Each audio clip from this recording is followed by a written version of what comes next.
नमस्ते दोस्तों। आज हम बात करने वाले हैं एक ऐसे बिजनेस के बारे में जो इंडिया में हमेशा से एक सॉलिड और रिस्पेक्टेड बिजनेस रहा है, और वो है कार डीलरशिप बिजनेस। इंडिया अभी दुनिया का तीसरा सबसे बड़ा ऑटोमोबाइल मार्केट बन चुका है।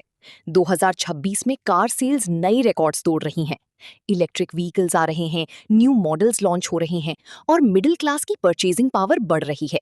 इसका मतलब है कार डीलरशिप बिजनेस का फ्यूचर बहुत ब्राइट है। लेकिन साथ ही ये एक कैपिटल इंटेंसिव बिजनेस है। इसमें बिना प्रॉपर प्लानिंग के उतरना खतरनाक हो सकता है।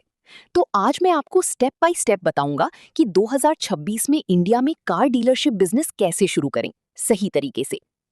सबसे पहले समझते हैं कार डीलरशिप की टाइप्स क्या होते हैं। पहला टाइप है ऑथोराइज्ड न्यू कार डीलरशिप। इसमें आप किसी स्पेसिफिक ब्रांड जैसे मारुति, ह्युंडई, टाटा, महिंद्रा या किसी ईवी ब्रांड के ऑथोराइज्ड डीलर बनते हो। ब्रांड आपको कार सप्लाई करती है, आप उन्हें सेल करते हो। दूसरा टाइप है यूज्ड कार डीलरशिप। इसमें आप सेकेंड हैंड कार्स खरीदते और बेचते हो। इसमें इन्वेस्टमेंट कम होती है और फ्लेक्सिबिलिटी ज्यादा होती है। तीसरा टाइप है multi brand used car dealership, जैसे कार्स 24 या स्पिनी का मॉडल, जहां आप मल्टीपल ब्रांड्स की यूज्ड कार्स डील करते हो। चौथा टाइप है ईवी डीलरशिप। ये 2026 का सबसे एक्साइटिंग अपॉर्चुनिटी है। इलेक्ट्रिक व्हीकल्स की डिमांड तेजी से बढ़ रही है और अभी ईवी डीलरशिप स्पेस में कंपटीशन अभी भी मैनेजेबल है। शुरुआत के लिए आपको डिसाइड करना होगा, न्यू कार डीलरशिप चाहते हो या यूज्ड कार से शुरू करना चाहते हो। न्यू कार डीलरशिप में इन्वेस्टमेंट ज्यादा है लेकिन ब्रांड सपोर्ट मिलती है। यूज्ड कार में इन्वेस्टमेंट कम है लेकिन सब कुछ खुद मैनेज करना होता है। स्टेप 1, मार्केट रिसर्च और ब्रांड सिलेक्शन। अगर आप न्यू कार डीलरशिप लेना चाहते हो तो सबसे पहला सवाल है कौन सी ब्रांड। इंडिया में करंटली सबसे ज्यादा बिकने वाली ब्रांड्स हैं Maruti Suzuki, Hyundai, Tata Motors, Mahindra और किया। इनकी डीलरशिप लेना एक सेफ बेट है क्योंकि इनकी डिमांड प्रूवन है। लेकिन इन ब्रांड्स की डीलरशिप लेना आसान नहीं है। इनके लिए वेटिंग लिस्ट होती है और इन्वेस्टमेंट रिक्वायरमेंट बहुत हाई होती है। अगर आप कंपैरेटिवली कम इन्वेस्टमेंट में शुरू करना चाहती हो तो न्यूअर ब्रांड्स या ईवी ब्रांड्स जैसे एमजी मोटर, बीवाईडी, ओला इलेक्ट्रिक या ईथर एनर्जी की डीलरशिप एक्सप्लोर करो। इनमें अभी अपॉर्चुनिटी विंडो खुली है। ब्रांड सिलेक्ट करने से पहले इन चीजों पर रिसर्च करो।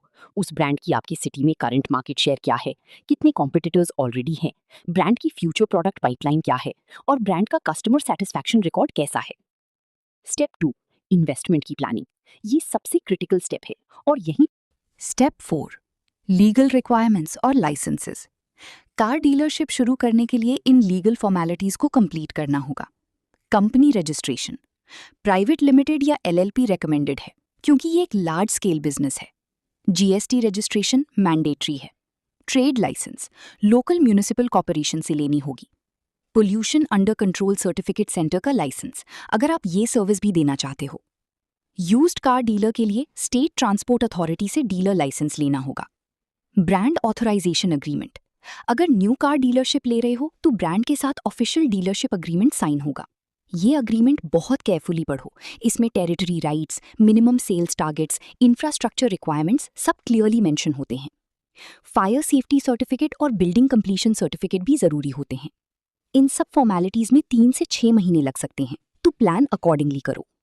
Step 5, team building. Car dealership एक टीम बिजनेस है, अकेले नहीं चला सकते। आपको इन रोल्स के लिए लोग चाहिए होंगे। सेल्स एग्जीक्यूटिव्स, ये आपकी सबसे इंपॉर्टेंट हायरिंग है। अच्छी सेल्स एग्जीक्यूटिव वो होते हैं जो प्रोडक्ट नॉलेज रखते हों, कस्टमर के साथ रिलेशनशिप बिल्ड कर सकें और प्रेशर में भी प्रोफेशनल रहें। फाइनेंस मैनेजर, जो कस्टमर्स को कार लोन प्रोसेस में हेल्प करे। ये रोल बहुत रेवेन्यू जनरेट करती है क्योंकि लोन प्रोसेसिंग पर कमीशन मिलता है। सर्विस एडवाइजर, अगर आप सर्विस सेंटर भी चला रहे हो। अकाउंटेंट, फाइनेंसेस मैनेज करने के लिए। रिसेप्शनिस्ट और कस्टमर रिलेशंस एग्जीक्यूटिव। हायरिंग में एक important tip, experienced automobile industry लोगों को हायर करो। एक अच्छा सेल्स एग्जीक्यूटिव जो पहले किसी दूसरी डीलरशिप में काम कर चुका है, वो पहले दिन से प्रोडक्टिव होगा। स्टेप 6, रेवेन्यू स्ट्रीम्स को समझो। ये बहुत इंपॉर्टेंट है। कार डीलरशिप सिर्फ कार्स बेचने से पैसे नहीं कमाती। पहला रेवेन्यू स्ट्रीम है कार सेल्स मार्जिन। ब्रांड आपको एक फिक्स्ड मार्जिन पर कार्स देती है। ये मार्जिन 3 से 8% के बीच होती है, डिपेंडिंग ऑन ब्रांड और मॉडल। दूसरा और बहुत इंपॉर्टेंट रेवेन्यू स्ट्रीम है फाइनेंस कमीशन। जब कस्टमर कार लोन लेता है तो बैंक या एनबीएफसी आपको रेफरल कमीशन देती है। ये पर कार 5,000 से 20,000 तक हो सकता है। तीसरा रेवेन्यू स्ट्रीम है insurance commission. Car insurance mandatory है और जब आप कस्टमर को इंश्योरेंस सेल करते हो तो उस पर भी अच्छा कमीशन मिलता है।